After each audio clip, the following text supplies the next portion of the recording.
Bismillahirrahmanirrahim. Assalamualaikum warahmatullahi wabarakatuh. Alhamdulillah wassalatu wassalamu ala Rasulillah wa ala alihi wa sahbihi wa man wala wa ba'du. Saudara-saudariku, apa kabar? Saya bermohon pada Allah Subhanahu wa taala semoga kita senantiasa disehatkan, dirahmati dan diberkahi oleh Allah Subhanahu wa taala. Khusus di hari ini, hari kelima di bulan Ramadan, tentunya kita semua bermohon kepada Allah semoga seluruh ibadah yang telah kita tunaikan dari sejak awal pertama Ramadan hingga hari kelima ini berkenan diterima oleh Allah Subhanahu wa taala insyaallah. Baik, pada edisi Aku Suka yang kelima ini kita akan coba lanjutkan pembahasan di pertemuan yang lalu tentang satu keutamaan ibadah yang terdapat di bulan Ramadan yang disebut oleh Nabi Sallallahu Alaihi Wasallam dengan qama Ramadan atau qiyam Ramadan. Qiyam Ramadan. Ini sangat menarik karena ibadah puasanya disebut siyam. Ya, ibadahnya disebut siyam dalam arti puasa. Kemudian satu ibadah dalam konteks berpuasa ini yang tidak kalah penting sehingga redaksinya pun diserupakan dengan yang ini dalam hadis Al-Bukhari riwayat Abu Hurairah ini nomor ke-38, ini nomor ke-37 ya dalam kitab Siyam yang ini redaksinya man shoma ramadhana imanan wa ihtisaban ghufira lahu ma taqaddama min dhanbi, yang ini man qama ramadhana imanan wa ihtisaban ghufira lahu ma taqaddama min dhanbi. Secara singkat, kemarin kita telah uraikan bahwa ibadah qiyam ini berupa salat yang ditunaikan di malam-malam Ramadan yang memberikan dampak luar biasa berupa anugerah Allah Subhanahu wa taala yang bisa menggugurkan semua dosa-dosa yang pernah dikerjakan dari sejak balik sampai proses qiyam itu dilangsungkan. Artinya ketika kita menunaikan sholat dimaksud sesuai dengan ketentuan yang dicontohkan, dituntunkan oleh Nabi SAW, berpeluang muncul makna Ramadan dalam arti membakar, menghanguskan seluruh dosa-dosa kita sehingga Allah berkenan mengampuni apa yang telah kita kerjakan dari kesalahan yang diperbuat di masa-masa yang lalu. Nah, di pertemuan yang lalu kita telah ketahui bahwa formulasi bilangan sholat ini bilangannya ya pertama tidak terbatas dikerjakan berdasar hadis riwayat Muslim dari sahabat Ibnu Umar radhiyallahu taala anhuma nomor hadis 749 telah kita tuntaskan pertemuan lalu. Namun demikian standar bilangan standar ya dari Nabi sallallahu alaihi wasallam yang bisa dilacak lewat hadis-hadis yang sampai kepada kita adalah berdapat 11 rakaat ya dengan formulasi bisa 2 plus 2 plus 2 plus 2 kemudian 1 ya. Kalau Anda ingin jadikan ini 2 plus 2 plus 2 plus 2 plus 2 10 ya. Bilangan rakaat qiyamnya ditambah dengan 1 untuk witirnya. Bisa juga kalau Anda tunaikan 2 ini 48 plus 3 ya. Jadi di sini bisa 8 plus 3. Bisa formulasinya kita ambil 4 plus 4 ya, kemudian plus 3 berjumlah 11 rakaat. Yang ini formulasi ditemukan kemarin telah kita tuntaskan di Abu Daud nomor hadis 1367, rawinya sahabat Ibnu Abbas radhiyallahu taala anhuma. Sedangkan yang ini ditemukan dalam kitab Sahih Al-Bukhari riwayat Ummul Mukminin Sayyidah Aisyah radhiyallahu taala anha nomor hadis 2008. Nah, di sini kita berhenti kemarin tentang jumlah bilangan salat malam yang disebut dengan qiyam itu. Sekarang yang akan kita fokus bahas adalah tentang sifat, cara bagaimana Nabi menunaikan salat dimaksud. Seperti apa bacaannya, seperti apa beliau dalam proses penunaiannya, sehingga dengan itu bisa meraih apa yang dijanjikan oleh Allah melalui lisan Nabi SAW, ampunan yang diturunkan dalam proses penunaian salat dimaksud. Baik, kalau kita melihat kembali keterangan hadis dari Sayyidah Aisyah radhiyallahu taala anha yang tercantum dalam kitab Sahih Al-Bukhari, ya, yang menjelaskan tentang sifat salat malam Nabi sallallahu alaihi wasallam, ya, ketika beliau ditanya oleh beberapa orang sahabat, ya, tersebut dalam riwayat ada sahabat Abdullah bin Mas'ud radhiyallahu taala anhu, Hudzaifah al-Yamani radhiyallahu taala anhu, juga nanti ada sahabat Ubay bin Ka'ab radhiyallahu taala anhu. Ya, ja'u ila sayyidati Aisyah radhiyallahu taala anha, mereka datang kepada Sayyidah Aisyah radhiyallahu taala anha untuk bertanya tentang sifat salat malam Nabi sallallahu alaihi wasallam. Selain menyebutkan tentang bilangan yusalli arba'an, thumma yusalli arba'an, thumma yusalli thalathan, ya, beliau salat 4 rakaat, kemudian 3. Yang paling menarik, Sayyidah Aisyah juga memberikan gambaran sifat salatnya. Apa kata beliau? Kata beliau, la tas'al an husnihinna wa tulihinna. La tas'al, tapi jangan tanyakan an husnihinna, tentang bagusnya, ya, bacaan dan salat beliau itu, wa tulihinna, dan panjangnya. Masya Allah. Jadi sudah salatnya bagus, enak, bacaannya pun panjang. Maka penasaran dari situ, beberapa sahabat ini memutuskan kemudian untuk bisa tahu tentang keadaan sifat salat Nabi ini. Karena itu dalam beberapa waktu mereka pernah salat di belakang Nabi Sallallahu Alaihi Wasallam. Maka apa komentar dari sahabat Hudzaifah al-Yamani ketika salat di belakang Nabi Sallallahu Alaihi Wasallam? Kata beliau, wallahi tidak ada salat yang paling nikmat kecuali salat di belakang Nabi. Jika membaca ayat doa, beliau berdoa. Jika membaca ayat-ayat tentang ampunan, memohon ampunan untuk umatnya. Jika ada ayat-ayat tentang surga, berhenti sejenak, memohon supaya diberikan kenikmatan surga. Demikianlah kemudian tak terasa, rakaat pertama itu tak terasa 100 ayat dibacakan. Masya Allah. Jadi dari 11 ini bisa dibayangkan kalau rakaat pertamanya 100 ayat. Ya. Karena itu kata Sayyidah Aisyah, jangan tanya bagaimana panjangnya. Jangan tanya bagaimana bagusnya. Ya, kemudian Abdullah bin Mas'ud juga penasaran. Ya, esoknya kemudian beberapa waktu atau setelahnya ikut sholat di belakang Nabi, beliau berkomentar, nikmat sholat di belakang Nabi itu. Ya, dan aku kira 100 ayat itu akan ruku. Ternyata diteruskan sampai selesai Al-Baqarah 286 ayat. Aku kira akan ruku, ternyata disambungkan Ali Imran sampai 200 ayat. Aku kira akan ruku, ternyata nyambung ke An-Nisa 176 ayat. Ternyata satu rakaat itu dalam periode beliau jadi makmum di belakang Nabi itu ternyata 5 juz 4 halaman baru ruku. Anda terbayang. Jadi pengalaman sahabat Abdullah bin Mas'ud radhiyallahu taala anhu salat di belakang Nabi satu rakaat bisa 5 juz 4 halaman. Masya Allah. Terbayang ya? Nah, ini kualitasnya.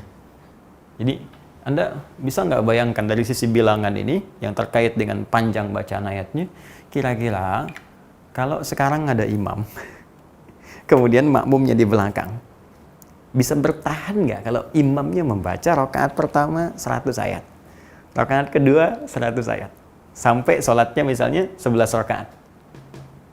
Bisa kebayang nggak? Kira-kira mohon maaf ini ya, kira-kira ketika imam kemudian salam, lihat ke belakang, berapa yang tersisa? Jangan-jangan yang tersisa malaikat yang tak nampak. Ya, begitu assalamualaikum, jamaah sudah bubar semua. Baik. Nah, ini yang saya ingin maksudkan, ini yang menjadikan kemudian sepeninggal Nabi Sallallahu Alaihi Wasallam, kemudian Islam semakin meluas. Beberapa sahabat melihat bahwa kualitas umat setelahnya tidak seperti umat-umat sebelumnya yang bisa bertahan lama dalam sholat, yang bisa bernikmat-nikmat dalam menunaikan sholat malam. Ya, ternyata ada yang tak mampu bertahan lama. Akhirnya Umar bin Khattab radhiyallahu taala anhu menginisiasi bagaimana caranya tetap bertahan bacaannya bisa panjang 100 ayat atau 5 juz, itu kan tidak hilang dalam suasana salat ini. Tapi orang juga tidak mampu harus bertahan lama-lama berdiri, maka bagaimana berdirinya masanya bisa dikurangi tak terlampau panjang, tapi kemudian ayatnya pun tak berkurang. Maka Umar yang jenius itu melihat kembali hadis Nabi Sallallahu Alaihi Wasallam yang di hadis Muslim itu, nomor hadis 749. Kata Nabi, salatul laili mathna mathna. Salat malam itu, teman-teman sekalian, ingat kalimat Nabi-nya, tunaikan 2 rakaat, setelah itu 2 rakaat, setelah itu 2 rakaat, tak ada batasnya. Yang penting kalau khawatir fajar akan segera tiba. Jadi sebelum fajar, bukan setelah fajar. Nggak ada sholat malam setelah fajar. Jadi batas berhenti malam itu fajar tiba, itu malam selesai. Khawatir malam segera tiba, segera tutup dengan witir 1 rakaat. Ini menunjukkan nggak ada batas bilangan. Karena itu beliau melihat Ramadan itu kan bulan Quran. Makanya yang dicari itu banyak bacaannya. Nabi memperbanyak karena Ramadan bulan Quran. Pahala banyak. Dan di antara amalan yang cepat menghadirkan pahala itu baca Al-Quran. Salat 1 kali selesai 10. Ya, sekali selesai 10. Man ja'a bil hasanati falahu asyru amthaliha. Siapa yang mengerjakan 1 kebaikan hasanah dapat 10 pahala. Dan salat disebut hasanah. Innal hasanati yadhibnas sayyiat. Itu di Quran surah ke-11 ayat 114. Jadi baru selesai kita dapat 10.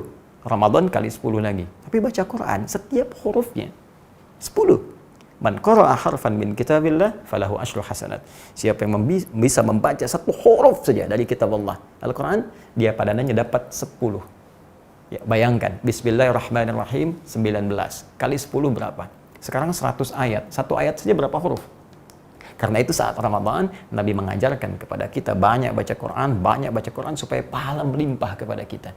Karena itulah dalam sholat malamnya, beliau memperbanyak bacaan ayatnya, sehingga memberikan contoh kepada kita akan banyak limpahan rahmat didapatkan dari Allah Subhanahu wa Ta'ala. Umar membaca, saya nggak ingin kehilangan ini. Karena itu, jalan bagi beliau, bagaimana menetapkan bilangan ini, tapi berdirinya terasa ringan dari sebelumnya. Maka yang tadinya 1 rakaat itu 100 ayat, Masya Allah, bagi 2 nih, 50-50, pecah 2. Dari 1 bagi 2 pecah. Jadi 100 ayat ini yang tadinya dikerjakan 1 rakaat, kemudian dijadikan dalam 2 rakaat, dipecah. Pertama 50, kedua 50. Akhirnya bilangan yang tadinya 10 plus 1, yang ini witir, ya 10-nya yang salat qiyamnya, ini yang witirnya, ya. Karena yang ini dibagi 2, otomatis ini pun kemudian dipecah jadi 2, ya. Dikalikan kepada 2, karena setiap satunya 100 ayat, jadikan 2, 50-50. Untuk 50-50 otomatis karena 1 jadi 2, maka 10 pun dikalikan 2. Ya, maka jadilah kemudian 20, ya. Ditambahkan kemudian di sini dipecah juga, karena harus jadi witir, maka cara terbaiknya dipecah jadi syafa' dan witir. Artinya 1 dipecah jadi 3, 2 plus 1. Kalau 1, nanti masih genap bilangannya, belum ada tunggalnya. Maka yang paling mudah, pluskan kemudian 3, disinilah kemudian jadi jumlahnya 23 rakaat. Ini yang populer juga dikerjakan dengan jumlah bilangan 23 rakaat. Dasarnya ada hadis Nabi Sallallahu Alaihi Wasallam. Inisiasinya diwujudkan oleh Umar bin Khattab radhiyallahu taala anhu. Jika Anda ingin yang standar silahkan 11. Cuma Nabi bacanya panjang. Itu kalau kita ingin ikuti. Tapi kalau sulit pun kemudian kata Umar, bagaimana caranya pahalanya tetap banyak, bertahannya tak terlalu lama, maka jadikan jumlah bilangan rakaatnya jadi panjang supaya ayatnya bisa dipecah-pecah. Ini yang menjadikan bilangan 23 rakaat. Asalnya ke situ. Nanti ada sahabat yang memecah lagi, aduh lama juga nih 23 nih, karena 1 rakaatnya 50 ayat. Nanti ada yang sampai ke 36, kan? Plus 3 jadi 39, ada yang 40. Poinnya, bagaimana bisa menjaga bacaan banyaknya yang bisa dihadirkan dari Al-Quran itu, supaya rahmat tetap didatangkan. Nah, kalau cara berpikirnya begini, ingat, kualitas zaman ketika berubah ke masa setelahnya tentu akan berbeda, kata Nabi, dengan kualitas zaman sebelumnya. Kata Nabi, khairu qarni, ya, khairu qarnin qarni, ya. Maaf, umat yang paling bagus itu dari konteks ibadah, ketaatan itu yang semasa denganku. Kemudian selanjutnya.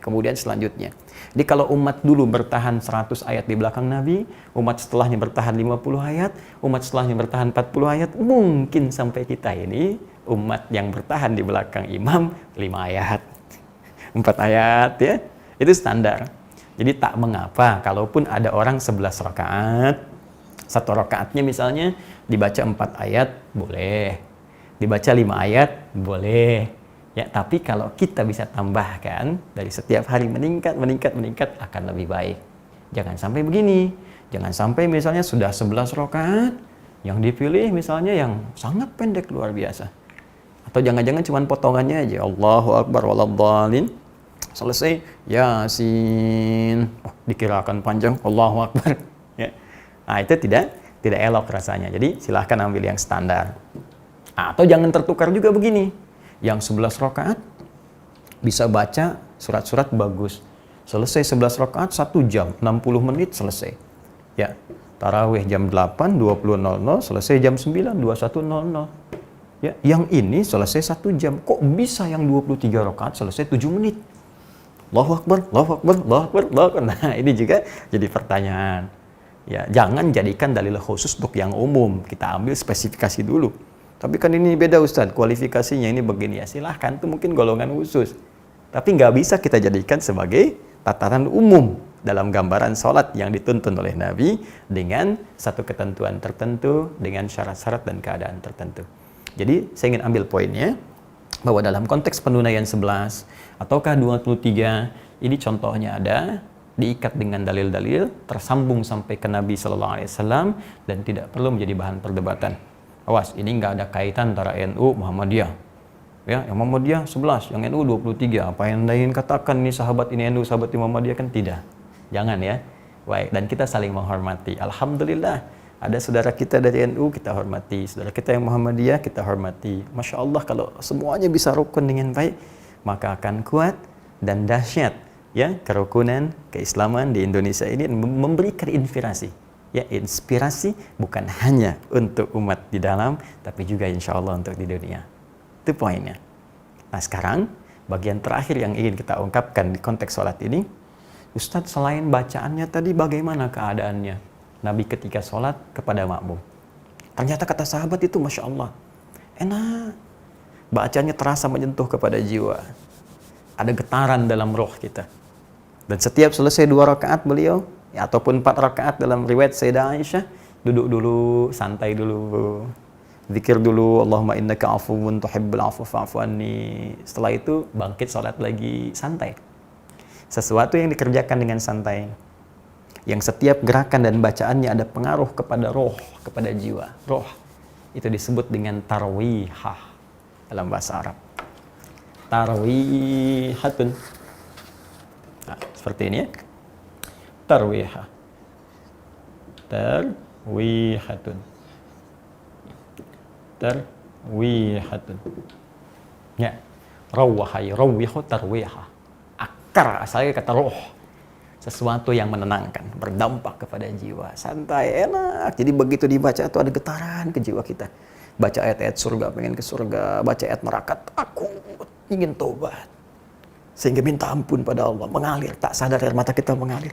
Ampuni saya Allah yang selama ini jauh darimu. Selama ini jarang ibadah. Selama ini nggak sadar kalau kematian itu mengintai. Selama ini nggak sadar kalau semua yang ada pada diriku akan dihisab. Tiba kemudian jatuh air mata kita. Itu yang dimaksud tarwihah namanya. Kalau sekali dikerjakan. Tapi kalau 2 kali dikerjakan, 3 kali dikerjakan, 4 kali dikerjakan, 11 kali dikerjakan, 23 kali dikerjakan, maka bentuknya jama' dari tarwihah menjadi tarawih. Ini asalnya. Ya. Tarawih. Nah, inilah kemudian yang kita kenal dengan sholat tarawih. Jadi sebetulnya sholat tarawih itu yang disebut qiyam tadi. Jadi tarawih itu sifatnya. Kalau ingin menunaikan sholat ini sehingga mendapatkan manfaatnya yang disebutkan oleh Nabi tadi, berpeluang diampuni dosa kita, nyaman roh kita, maka kerjakan dengan tarawih. Kerjakan dengan tenang, jangan buru-buru. Kerjakan dengan nyaman. Sehingga kalau ada imamnya baca bacaan yang bagus sehingga terkesan kepada jiwa makmumnya. Dibacakan dengan santai, duduk dulu, doa dulu sehingga terasa kenikmatannya. Jadi begitu kenikmatan itu dirasakan, itu yang mendatangkan ampunan Allah Subhanahu wa taala. Ghufira lahu ma taqaddama min dzambi. Jadi jangan sampai terjadi begini, hanya Anda bangun, sholat, tapi ke jiwa nggak ada perubahan, ke hati nggak ada rasa. Itu yang diisyaratkan Nabi, rubba qa'imin laisa lahu min qiyamihi illa sahar. Ya, kata Nabi, nanti tidak sedikit ada orang bangun menunaikan qiyam, tapi nggak dapat apapun dalam qiyamnya kecuali lelah saja berdiri, begadang saja menghabiskan malam, lelah. Itu yang dikhawatirkan oleh Nabi sallallahu alaihi wasallam dan hadisnya sahih. Hadisnya sahih. Karena itu para ulama mempopulerkan nama tarawihnya dibandingkan dengan qiyamnya karena orang sudah mengerti semua bangun itu pasti qiyam, tapi tidak semua yang qiyam bisa punya sifat tarawih. Seakan ingin mengatakan kepada kita, kalau Anda bangun di malam ini jangan sia-siakan karena belum tentu semua malam itu bisa Ramadan. Kerjakan dengan tarawih. Itu maksudnya. Nah, sekarang apakah mengerjakan tarawih di masjid sama dengan di rumah? Khususnya dalam situasi lockdown seperti ini. Nah, bagaimana cara kita mempraktekannya? Itu yang akan kita jawab di edisi Aku Suka yang ke-6 esok hari menjelang buka, insya Allah. Demikian yang saya sampaikan. Semoga bermanfaat. Mohon maaf jika ada khilaf. Subhanakallahumma wa bihamdika asyhadu an la ilaha illa anta astaghfiruka wa atubu ilaik. Wa akhiru da'wana alhamdulillahi rabbil alamin. Assalamualaikum warahmatullahi wabarakatuh.